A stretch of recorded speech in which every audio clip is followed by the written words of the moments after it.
Сәлем баршаларыңызға. Бүгінгі айтылатын пайдалы ақпараттардың бірі финик құрмасының пайдасы жайлы болмақ.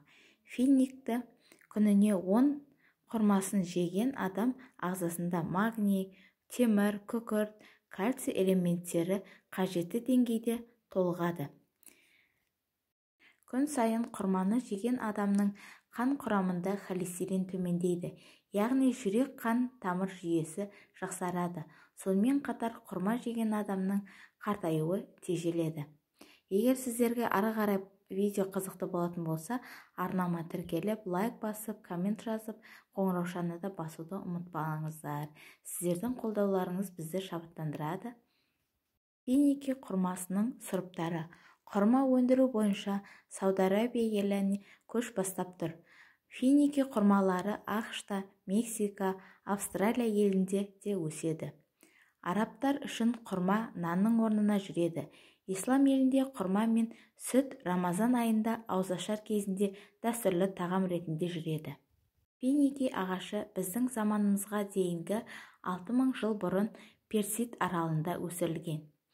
Финикидің 1500-ден аса сұрпы бар. Қытай құрмасы, оны юба немесе унаби деп атайды. Бұл құрма нан немесе сироп жасауда қолданылады. Сырты қызыл қоңыр, көлемі кіші болып келеді. Қанар құрмасы. Бұл сәндік үшін өсірілетін өсімдік ағашы, түрлі пішінде өседі. Биіктігі 6 метрге жетеді. Жапырақтарының қатарлығы сонша адам денесі жарақаттап жібереді. Оларды емдік мақсатта пайдаланады. Сүт безі дерті кезінде осы жапырақтарды пайдаланады. Құрмалар жұмсақ, жартылай құрғақ және құрғақ болып келеді. Құрмалар көпшілігі инвертті қантты тұрады. Құрғақ құрмаларда қамысты қант болады. Құрманың нағыз піскені сары қоңыр жұмсақ түрі. Құрма адамға күш беріп, ер адамның белсенділігін арттырады. Жүрек, бауыр, бүйрек, асқазанға көмектеседі. Ми жүйесін жақсартып, жөтелге де оң әсерін тигізеді. Қатерлі дерттің де алдын алады. Ал құрманың құрамында амин қышқылының 23 түрлі өзге жемістерде кездеспейтін құрмадағы глюкоза мен фруктоза адамға зиянды емес.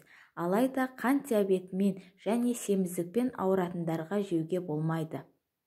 Финики құрмаларын жүкті және бала емізетін әйелдер жеу керек.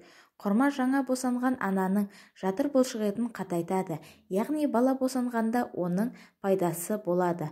Құрма жүкті әйелдерді күйзеліске түсірмей, жүйке жүйесіне жақсы әсер етеді. Құрмалар тоңазытқышта жақсы сақталатындықтан жыл бойы сатылымда болады. Құрмадан түрлі сироптар да жасалады. Олар адамның иммунитетін күшейтуге арналған. Сиропты еркектер күніне 20 мг 1-2 рет ішуге болады. Алайда оларды қант диабетімен ауыратындар ішуге болмайды. Айтылған ақпарат көңіліңізден шығып жатса, менің арнама тіркеліп, лайк басып, коммент жазып, қоңыраушаны басуды да ұмытпаңыздар. Сіздердің бір әрекеттеріңізді бізді шабыттандырып отырады. Қолдауларыңыз үшін алғысымды білдіремін.